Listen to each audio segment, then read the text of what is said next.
23 વર્ષની ઉંમરે યુવાનો જ્યારે પોતાના ભવિષ્યને લઈને હજુ તો સપના જોતા હોય છે ત્યારે તે જ ઉંમરની એક દીકરીએ હાલમાં જ તિરંગાનું કફન ઓઢી લીધું છે.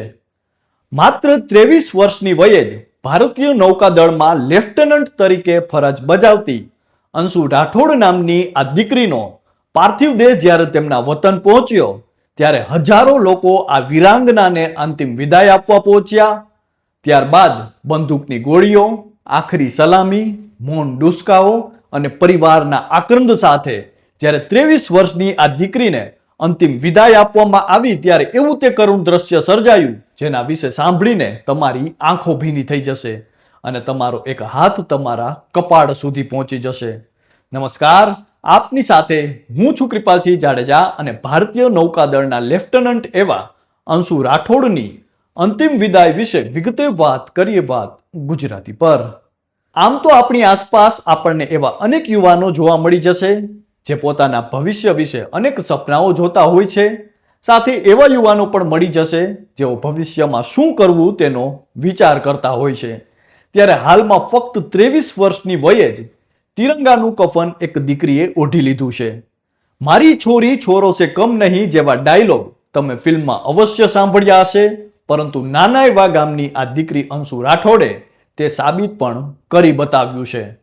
જો આ સમગ્ર ઘટના વિશે વિગતે વાત કરીએ તો ભારતીય નૌકાદળના લેફ્ટનન્ટ અંશુ રાઠોડના સોમવારે તેમના વતન ગામ બિથુરામાં સંપૂર્ણ લશ્કરી સન્માન સાથે અંતિમ સંસ્કાર કરવામાં આવ્યા છે.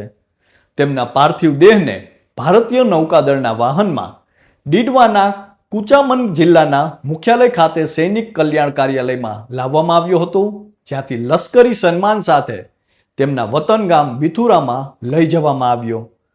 રવિવારે સવારે ગુજરાતના જામનગરમાં ફરજ દરમિયાન માર્ગ અકસ્માતમાં અંશુનું અવસાન થયું હતું. અંતિમ યાત્રા માટે હજારો ગ્રામજનો અને આસપાસના રહેવાસીઓ એકઠા થયા હતા.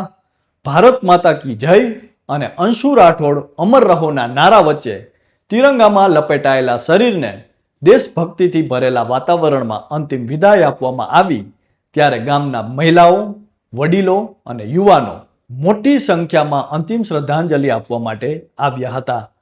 તેમના નાના ભાઈ ભૂપેન્દ્રસિંહ રાઠોડે તેમની બહેનને અગ્નિદાહ આપ્યો છે. બિથુડા ગામમાં અંતિમ સંસ્કાર દરમિયાન ભારતીય નૌકાદળ અને બિકાનેર બટાલિયનના સૈનિકોએ લશ્કરી સલામી પણ આપી હતી. નૌકાદળના લેફ્ટનન્ટ કમાન્ડર હિમાંશુ કાસાના અને સબ લેફ્ટનન્ટ પૂજા રાઠોડે પુષ્પાંજલિ અર્પણ કરી હતી. જિલ્લા સૈનિક કલ્યાણ અધિકારી રાજેન્દ્રસિંહ અને ઇન્ચાર્જ રાજેન્દ્રસિંહ કોયલે પણ આ તકે પૂર્ણાંજલિ આપી હતી. સમગ્ર સમારોહ દરમિયાન શિસ્ત અને આદરનું વાતાવરણ જોવા મળ્યું હતું. મહત્વનું છે કે અંશુ રાઠોડ લગભગ 2 વર્ષ પહેલા ભારતીય નૌકાદળના અધિકારી બન્યા હતા. તે નૌકાદળમાં અધિકારી પદ સંભાળનારા તે પ્રદેશના પ્રથમ મહિલા હતા. અંશુ લશ્કરી પરિવારમાંથી આવે છે. તેમના દાદા અને પિતા બંને ભારતીય સેનામાં નિવૃત્ત છે. તેમના પિતા કિશન રાઠોડ હાલમાં જયપુરમાં જોટવાડામાં એક્સાઇઝ સ્ટેશન ઓફિસર છે. પરિવારનો એક નાનો ભાઈ પણ છે જે સ્પર્ધાત્મક પરીક્ષાની તૈયારી કરી રહ્યો છે. જનપ્રતિનિધિઓ, વહીવટી અધિકારીઓ અને સામાન્ય લોકોએ તેમના અકાળ અવસાન પર આ તકે શ્રદ્ધાંજલિ આપી હતી. ઉલ્લેખનીય છે કે રવિવારે સવારે 10 વાગ્યાની આસપાસ ગુજરાતના જામનગરમાં માર્ગ અકસ્માતમાં રાજસ્થાનના અંશુ રાઠોડનું અવસાન થયું હતું. જ્યારે તે ફરજ દરમિયાન જઈ રહી હતી ત્યારે તેની કાર બીજા વાહન સાથે અથડાઈ ગંભીર ઈજાઓને કારણે તેનું ત્યાં ઘટના સ્થળે જ મૃત્યુ થયું હતું. રાઠોડના મૃત્યુના સમાચાર ફેલાતા જ ગામમાં શોકનું મોજું ફરી વળ્યું હતું અને સમગ્ર વિસ્તારમાં શોક છવાઈ ગયો હતો. પિતા કિશનસિંહે જણાવ્યું કે તેમની પુત્રી અંશુને 2024માં તેના પહેલા જ પ્રયાસમાં નૌકાદળમાં સબ લેફ્ટનન્ટ તરીકે કમિશન મળ્યું હતું.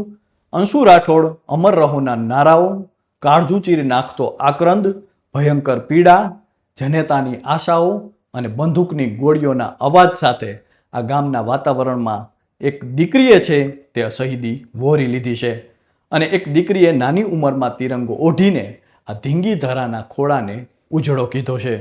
તો હાલ તો બસ આટલું જ. ફરી મળતા રહીશું વાત ગુજરાતી પર.